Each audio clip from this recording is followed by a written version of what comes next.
Welcome to I live YouTube channel. প্রত্যেকবারের মতো এবারেও বায়োলজিতে একটা ছোট্ট টপিক নিয়ে, ছোট টপিক বলবো না, এটা অ্যাকচুয়ালি অনেক বড় টপিক।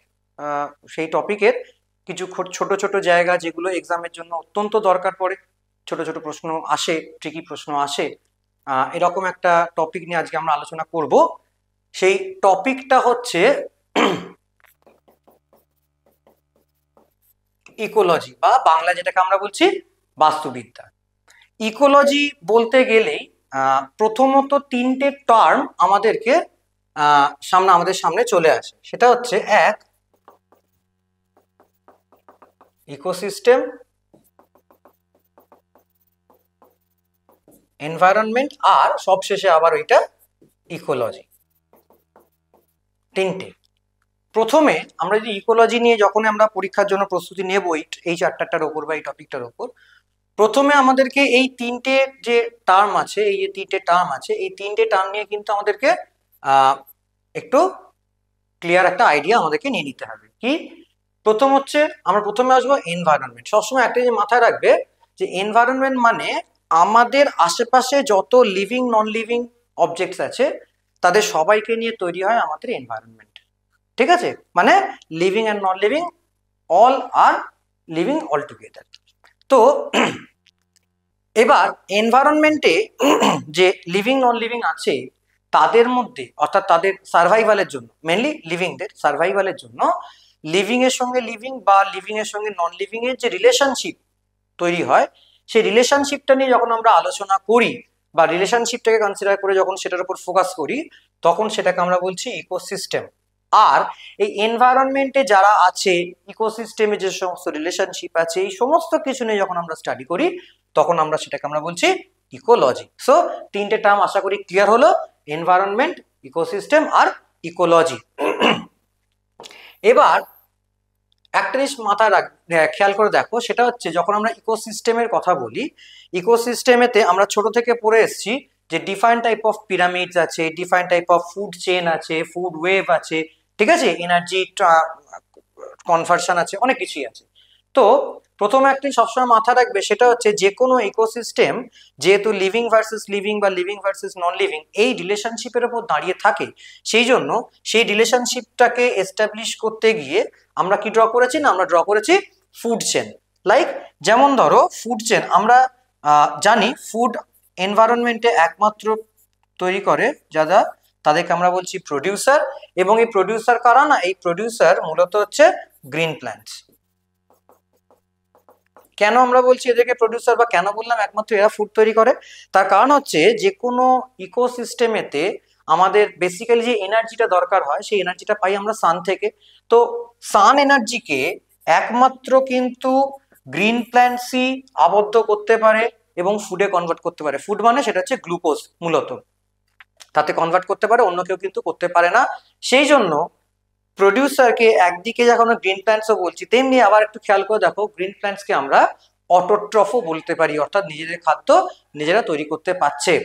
এই প্রডিউসারদেরকে যারা কনজিউম করে, সরাসরি কনজিউম করে যারা সার্ভাইভ করে, টিকে থাকে, তাদেরকে আমরা বলি প্রাইমারি কনজিউমার। তাদেরকে আমরা বলছি প্রাইমারি কনজিউমার বা প্রথম শ্রেণীর খাদক। প্রাইমারি কনজিউমার যারা, তাদেরকে গ্রহণ করে কনজিউম করে যারা সার্ভাইভ করছে, তাদেরকে আমরা বলছি সেকেন্ডারি কনজিউমার। আর সেকেন্ডারি কনজিউমারকে কনজিউম করে বা খাদ্য হিসেবে গ্রহণ করে যারা সার্ভাইভ করছে, তাদেরকে আমরা বলছি টারশিয়ারি কনজিউমার। ওকে, তো producer, primary consumer, secondary consumer আর টারশিয়ারি কনজিউমার। এবার এই যে সান এনার্জিটা কে নিয়েছিল? প্রডিউসার নিয়েছিল। তো সান এনার্জি প্রডিউসার নিয়ে, তারপরে সান এনার্জিটা প্রডিউসার থেকে কোথায় ট্রান্সফার হলো? প্রাইমারি কনজিউমারের মধ্যে। প্রাইমারি কনজিউমার থেকে কার মধ্যে এলো? সেকেন্ডারি কনজিউমারের মধ্যে। আবার সেকেন্ডারি কনজিউমার থেকে কার মধ্যে এলো? টারশিয়ারি কনজিউমারের মধ্যে। তাই তো? অর্থাৎ এনার্জিটা প্রডিউসার থেকে টারশিয়ারি কনজিউমার দিয়ে গেল। তার মানে এই যে ফ্লোটা প্রডিউসার থেকে টারশিয়ারি কনজিউমারের দিকে গেল, এটাকে আমরা কি বলছি এক কথায়? এটাকে এক কথা আমরা বলছি এনার্জি ফ্লো। ঠিক আছে? এটাকে বলা হচ্ছে এনার্জি ফ্লো, বা বাংলা যেটাকে পুরো হচ্ছে শক্তি প্রবাহ। অর্থাৎ একটা কথা সবসময় মাথায় রাখবে যে যে কোনো ইকোসিস্টেমে, এটা তো একটা ফুড চেন আমরা রিপ্রেজেন্ট করছি, যে কোনো ফুড চেনেতে এনার্জি সবসময় প্রডিউসার থেকে টারশিয়ারি দিকে যাচ্ছে। ওকে, তো সুতরাং যে কোনো ইকোসিস্টেমেতে, ফুড চেনেতে এনার্জি ফ্লো ইজ অলওয়েজ ইউনিডাইরেকশনাল।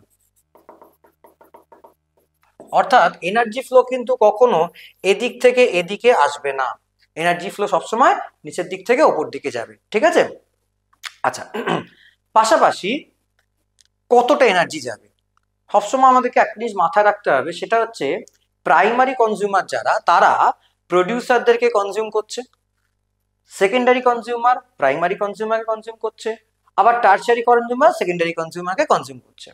কিন্তু কনজিউম করলো মানে যে পুরো এনার্জিটা আমি পেয়ে গেলাম তা কিন্তু নয়। সবসময় একটা জিনিস মাথায় রাখবে, প্রডিউসার থেকে প্রাইমারি কনজিউমারে যে অ্যামাউন্ট অফ এনার্জি যায়, অর্থাৎ প্রডিউসারের মধ্যে যে পরিমাণ এনার্জি থাকে তার মাত্র 10% কে পাবে?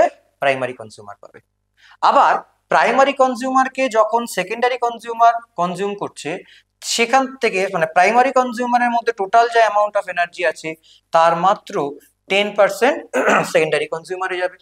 আবার ঠিক সেম ওয়েতে সেকেন্ডারি থেকে টারশিয়ারিতে যখন যাচ্ছে, সেখানেও কিন্তু 10% এনার্জি ট্রান্সফার হচ্ছে। ঠিক আছে, অর্থাৎ একটা খাদ্যস্তর থেকে, অর্থাৎ একটা ট্রপিক লেভেল থেকে আর একটা ট্রপিক লেভেলে যখনই শক্তি ট্রান্সফার হচ্ছে, এনার্জি ট্রান্সফার হচ্ছে, তখন কত পার্সেন্ট আসছে? 10% করে করে আসছে। ঠিক আছে, সেই কারণে এই যে প্রসেসটা, এই প্রসেসটাকে আমরা বলছি কি না 10% ল অফ ইকোসিস্টেম। এটা কে ইন্ট্রোডিউস করেছিল? না এই 10% লটা ইন্ট্রোডিউস করেছিল একজন বিজ্ঞানী, তার নাম হচ্ছে লিন্ডম্যান। ঠিক আছে, তো এটা অনেক সময় সেই কারণে লিন্ডম্যানের 10% লও বলা হয়ে থাকে। ওকে, তো আমাদেরকে একটু দেখে নিতে হবে কিরকম না।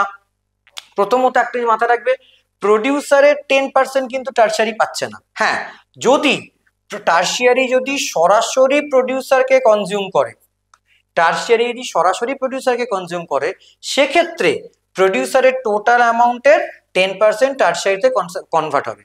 কিন্তু যদি স্টেপ বাই স্টেপ যেতে থাকি, তাহলে কিন্তু আস্তে আস্তে আস্তে আস্তে যত উপরের দিকে উঠছি তত আমরা এনার্জির পরিমাণ কমছে। সুতরাং সেই জায়গাটাকে ভরপাই করার জন্য, কম্পেনসেট করার জন্য কি হবে না, তার আগের লেভেল যে আছে তার পরিমাণ বাড়াতে হবে।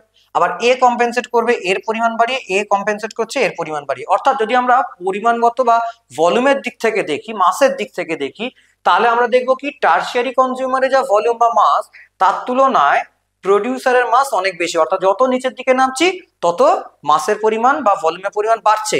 সেই কারণে আমরা এই ফুড চেনটাকে যখন এই মাস অনুযায়ী, অ্যাকর্ডিং টু মাস যখন আমরা অ্যারেঞ্জ করি, তখন এই ফুড চেনটা দেখতে লাগে এরকম ট্রায়াঙ্গুলার একটা শেপের, যেটাকে আমরা বলছি ইকোলজিক্যাল পিরামিড। ঠিক আছে, এটাকে আমরা বলছি ইকোলজিক্যাল পিরামিড। অর্থাৎ এই পিরামিডেরও একদম অ্যাপেক্সে থাকবে কে? টারশিয়ারি কনজিউমার, আর একদম নিচে থাকবে কে? প্রডিউসার। ঠিক আছে, বোঝা গেল? আচ্ছা, এবার এটা আমি কি রিপ্রেজেন্ট করলাম? একটা ফুড চেন, তাই তো? এখানে দেখো ফুড চেন, একটু এদিকটা একটু মুছি। ফুড চেনেতে একটা জিনিস দেখো, সাপোজ টারশিয়ারি কনজিউমারেতে 4 জন সদস্য আছে,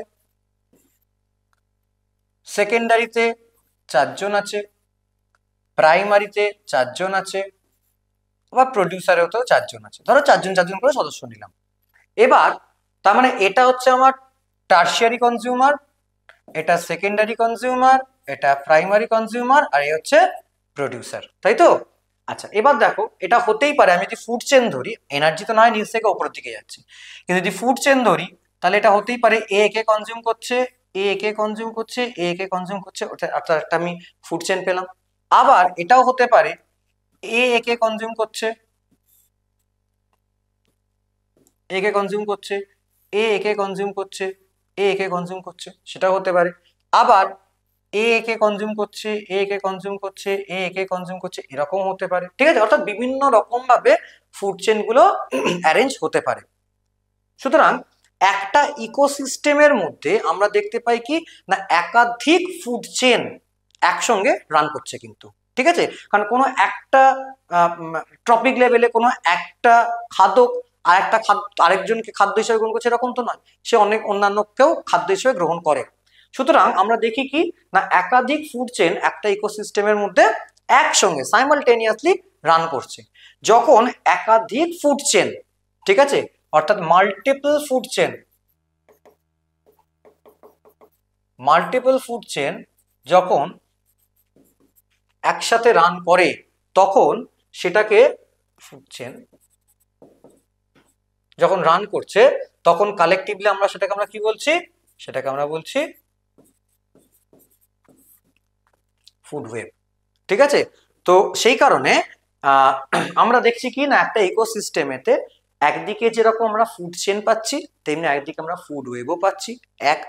দ্বিতীয় কি না যে কোনো ফুড চেনেতে এনার্জি ফ্লো অলওয়েজ ইউনিডাইরেকশনাল, একদিকেই যাবে, অর্থাৎ প্রডিউসার থেকে টারশিয়ারি কনজিউমারের দিকে যাবে, টারশিয়ারি থেকে কিন্তু কখনো প্রডিউসারের দিকে আসবে না। ঠিক আছে, আর কি পেলাম, সেটা হচ্ছে প্রত্যেকটা টপিক লেভেলে অর্থাৎ খাদ্য স্তরে যখন এনার্জি ট্রান্সফার হচ্ছে কতটা হচ্ছে না আগের খাদ্য স্তরের মাত্র 10% পরের খাদ্য স্তরে ট্রান্সফার হচ্ছে। ঠিক আছে, সুতরাং তার বেশি কিন্তু নয়। তাহলে এখন প্রশ্ন তুমি করতেই পারো যে রিমেনিং 90%টা কোথায় চলে গেল। রিমেনিং 90%টা আগের খাদ্য স্তর তার দৈহিক গঠন এবং জৈবিক ক্রিয়াতে খরচা করছে। ঠিক আছে, সো অনলি 10% পরের খাদ্য স্তর বা নেক্সট টপিক লেভেলে ট্রান্সফার হচ্ছে। ওকে, তো সুতরাং যত আমরা উপরের দিকে যাব এরকম স্টেপ বাই স্টেপ যত উপরের দিকে যাব আমরা কি দেখবো না প্রডিউসারেতে মোট শক্তির পরিমাণ যা ছিল, মোট টোটাল অ্যামাউন্ট অফ এনার্জি যা ছিল সে তুলনায় টারশিয়ারি কনজিউমারেতে গিয়ে কিন্তু শক্তির পরিমাণ অনেকটাই কমে যাচ্ছে। সেই জন্য আমরা খানিকক্ষণ আগে দেখলাম পিরামিডস যার অ্যাপেক্সে আমরা টারশিয়ারিরা থাকছি আর বেসেতে প্রডিউসাররা থাকছে যাদের পরিমাণ অনেক বেশি পুরো জিনিসটাকে ব্যালেন্স করার জন্য। যাই হোক, তো এরকম আরো নানা রকম ট্রিকি কিছু জায়গা আছে। ঠিক আছে, তো যেগুলো আলোচনা করা যেতেই পারে, আলোচনা করব আমরা আবার পরবর্তী ক্লাসেতে। তো এর মধ্যে যদি কোনো কোয়ারি থাকে, কোনো অসুবিধা হয় তাহলে আমাদের নাম্বারে যোগাযোগ করো, আমরা সবসময় তোমাদের পাশে আছি।